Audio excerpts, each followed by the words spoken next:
Saya sedang berada di Monumen Tsunami Kuburan Massal Siron 16 tahun yang lalu, tepatnya 2004.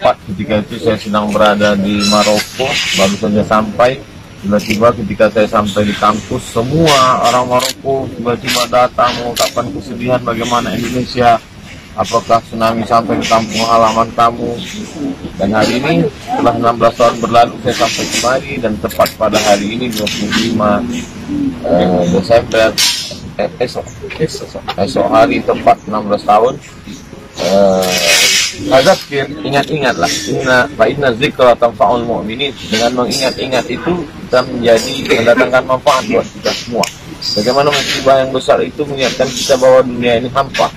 Bagaimana musibah yang hebat besar itu justru mendatangkan perdamaian untuk masyarakat Aceh. Bagaimana musibah yang hebat besar dahsyat itu ternyata sebenarnya Allah mau memuliakan sebagian orang Aceh menjadi syuhada.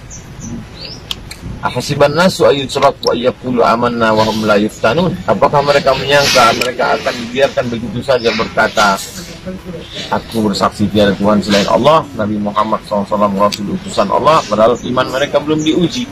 Maka sesungguhnya ketika kita menangis mengenang 16 tahun yang lalu itu, kita sebenarnya tidak menangisi mereka, justru kita sedang menangisi diri kita. Luruskah kita dengan ujian-ujian kemunafikan, ujian-ujian menerapkan ajaran Islam dalam kehidupan keluarga, berbangsa, bernegara, bertanah air?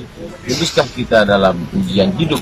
Sedangkan mereka adalah orang-orang yang sudah lepas dari ujian itu. Mudah-mudahan kita bisa mengambil keikhlasan mereka.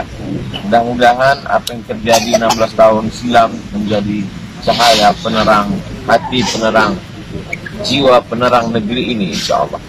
Ziarah kita hari ini mudah-mudahan menjadi ziarah yang mengingatkan kita pada kematian, mengingatkan kita kepada saudara-saudara kita, mengingatkan kita tentang spirit kebersamaan, kebangsaan. Berkah selalu, terima kasih. Assalamualaikum warahmatullahi wabarakatuh.